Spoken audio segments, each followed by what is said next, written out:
Hi, I'm Danny, a student intern at SportsTech Global, and today I'm joined by Onigbanjo, a digital marketing specialist and CEO of Great Business Platforms. Thanks for joining me today, Sam. Absolute pleasure. How are you? Great, thanks. How are you doing?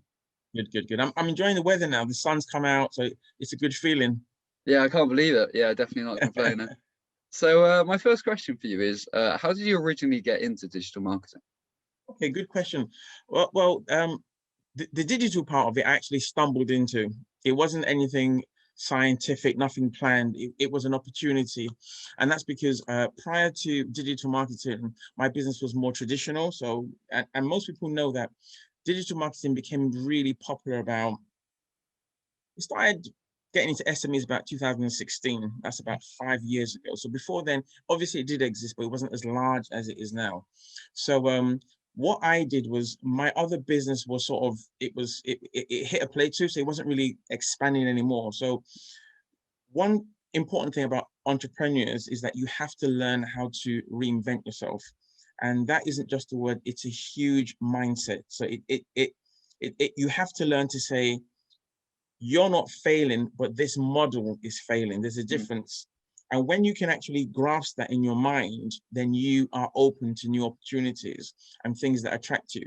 And for me, I've always been someone that loves technology. So the moment I saw the technology part of marketing, I was so curious, and let's go into this. Let's just play about with this and, fub about and see what happens. And I just got roped in from a first $7 sale. I ended up spending more than 50 grand learning all about digital marketing, and fell in love with it, and realized how quickly there was a huge gap and a disconnect, and how much business services could come of it. So I came into it because A, I'm very curious and nosy, and B, because I was able to detach my business growth from my self-esteem. It's really important. So that's how it really started.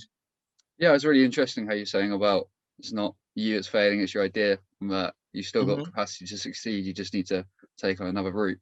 Yep. So my second question is, with the COVID-19 pandemic making many of us homebound, have you seen an increase in businesses wanting to learn about digital marketing? Whoa, tell me about it. So you know what? Initially, when we were pushing out digital marketing to tons and tons of people, some people were converting, and a lot of people were like, "This sounds good. We'll get back to you." We had a lot of that, as in, "What's he talking about? What's all this stuff? This stuff worked. Don't change anything. Just leave it as it is." But when the pandemic came and it just shut their businesses, people felt the pain of, hey, we can't work, we can't go out, but we need things to be done. And directors were telling people, just get it done, just sort it out.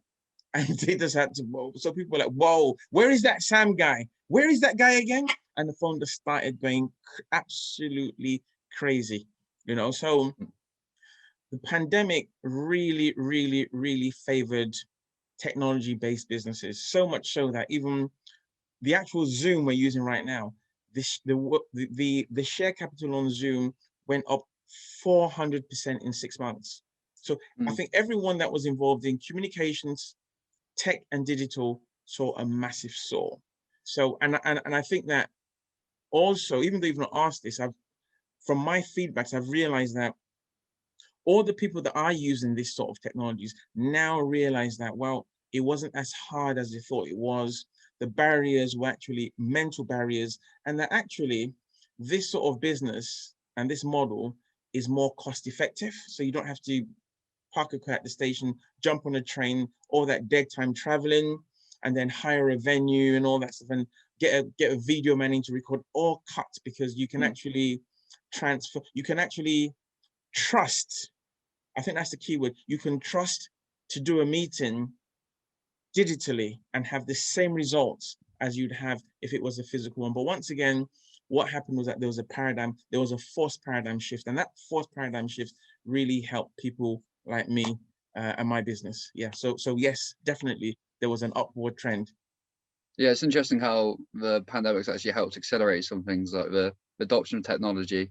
You wouldn't expect, well, a couple of years ago, not everyone was doing meetings over Zoom. A lot more digitalization of things that we used to be every day, just meet up.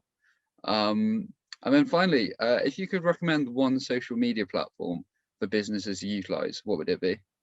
Wow. You know, I'm a bit of a junkie there. As of today, the platform that has the greatest potential, in my opinion, to actually, it depends, but the one that has the greatest growth to me today is going to be Clubhouse. Clubhouse on iPhone, so much so that I'm a Samsung phone user, but when I was studying what was going on, I got another line and I got another phone just for Clubhouse. So they got me onto an Apple just for Clubhouse. And the reason why I say Clubhouse is because you can, at a faster rate, you can actually identify and network with people that you want to network with. You can actually hear their slants, and you also can be heard. Right? And then I think for now, everything to do with Clubhouse and its growth is still absolutely free. Well, when I say that, I mean YouTube is free, Facebook is free, Instagram is free. But if you want to scale on Facebook or Instagram, you want to press their automations. You want to pay them some money to get things scaling. But on Clubhouse, as of now, that still doesn't exist. So the opportunity to grow a huge following, grow a huge database, and to become visible is still free on Clubhouse. So I don't know, why am I promoting them? I'm not making any money out of this, but that's just the truth. You asked me a question, and that's just, from my opinion, it's Clubhouse. And I try and do at least 2 hours a day on it as well, to grow and to know who I want to network in business with as well. Yeah, it's really interesting. I've used it a little bit for the last month or so. It's kind of interesting. It's like look me up, follow me. Yeah, I will do. Yeah. Yeah, I'll send you a follow after interview. Okay. Yeah, it's interesting how it's kind of like a mix of social media, and then it's kind of like meeting people in real life. You're actually having proper conversations with people. It's quite a different platform that way. That's it. I love it. And also you can be in your boxers because no one can see you. You know, so that comfort is there. As in, right, no one's watching me. I mean, the strength of Facebook then was that, you know, you see each other, but now that strength has become like a bit of a weakness, because with Clubhouse, you can do what you like, you can be in the kitchen, and because it's new, people just love it.